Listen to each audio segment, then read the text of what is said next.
TLDR, if you're short on time and want to hear some of the insights, ideas and practical solutions to the current US criminal justice system, then here's 7 minutes of key soundbites from criminal justice expert, thought leader and advocate David E Risley. Now, if you do have time and you're on a run, a cycle or a drive, please check out the full episode. Now, over to David. I spent over 5 years of my life living in the predominantly Muslim areas of the Middle East. Okay, and I studied Islamic law, Islamic criminal law, and there's a certain category of crimes, including murder, where in Islamic law, just use that as a prototype here, the victims get to choose between whether they want one of three outcomes. Retribution, revenge, being number one. Number two, restitution. If this was a murder or something, the breadwinner of the family was lost, there are monetary damages to it. And number three, forgiveness. Now, let's suppose the victim wants vengeance, and that's imposed. Let's suppose another victim, same crime, what they want is restitution. And then the third, same crime, says, no, God wants me to forgive, and I do forgive. This person needs our help. All right, same crime, three very different outcomes. Oh, and one factor I should add. The victims only get to choose one of these three outcomes.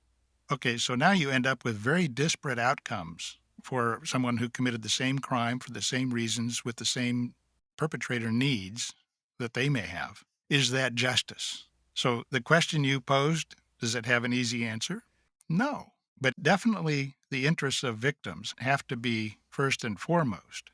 And the system needs to address how can we meet those needs, because if there's not justice for the victims, how can it be called justice just because it meets public demands? The public interest being primarily in public safety and an outcome that is sufficiently legitimate in the eyes of the public that they don't resort to vigilantism, self-help solutions, public order, in other words, rule of law. But when you only pursue the public interest and put that over the interests of victims, it's hard for me to conceive of that as justice. And restorative justice is one way of doing that. But whether it be a privately run prison or a publicly run prison, with the employee situation you described, which leads to a lot of political resistance to closing prisons because there is a human impact. People go into the prison business, whether it be private or public, thinking of it as a career, and particularly when most of them are public. They have pensions at stake here, all of that. And you're going to close that prison? Oh, when it's a major, in Illinois, they spread the prisons throughout the state in less populated counties that were willing to receive them, have them, because they were major sources of employment. All right, you've just solved one problem and created another human problem. Those people need to be accounted for as well. And then, as you pointed out, they need to be redirected into something else. Well,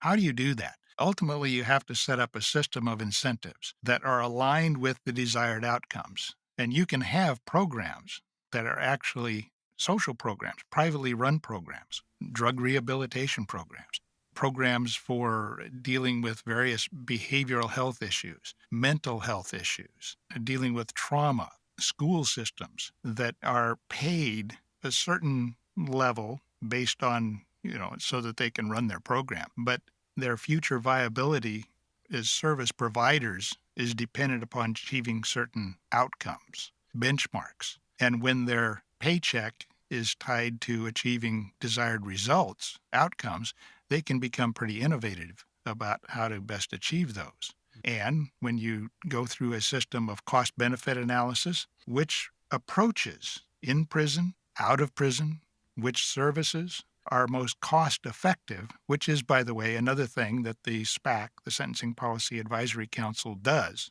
is engage in cost-benefit analysis. Then you find that there are some things that emerge that are far more effective than other things that may be widely used but really don't change outcomes. For example, one of the things that the SPAC has identified in prisons and out as being highly cost-effective in preventing recidivism is cognitive behavioral therapy. I've got the Justice Voices podcast, which tells eye-opening stories of people with lived experience with crime and with the criminal justice system. but it raises more questions ultimately than it provides answers. So we've got to add the answer part, and that's what you're referring to.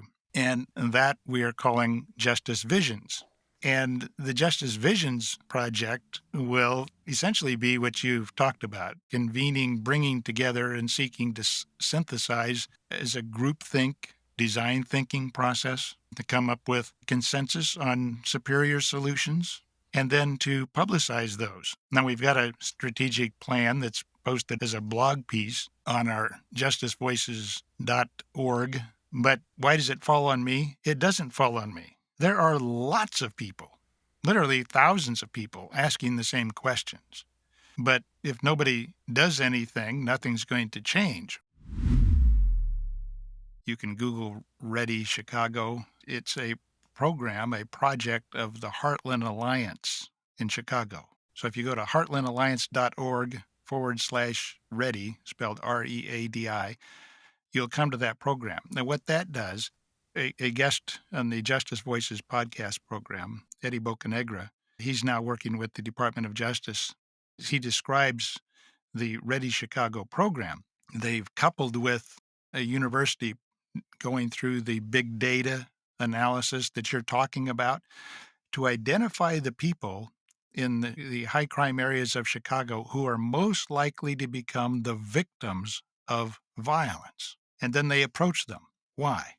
Because those people, a large percentage of those people, are also those who are most likely to be perpetrators of violence. So by identifying the people most likely to become victims, they're also inherently targeting people who are most likely to become perpetrators, and they approach them with opportunities. And now you think, how do you approach somebody like that? Well, the people approaching them are people who are pretty tough characters themselves and have some background in it, who have had their lives changed by the Ready Chicago program. But they intervene to offer them jobs, but also a form of cognitive behavioral therapy. And they actually divert them off that path of violentization. But it is AI, not the government, not the police. It's coming from the academic community that is leading them to the people to be approached for intervention. It's a great program. Okay, that's all for now, folks. Now here's my ask of you. Please follow this podcast on Apple or Spotify or whatever player you use. Also, please subscribe to our new Random Collisions newsletter. We really are working to build a global community of action takers, action engines of people that really care about the problems that need solving. Thank you very much, and see you next time.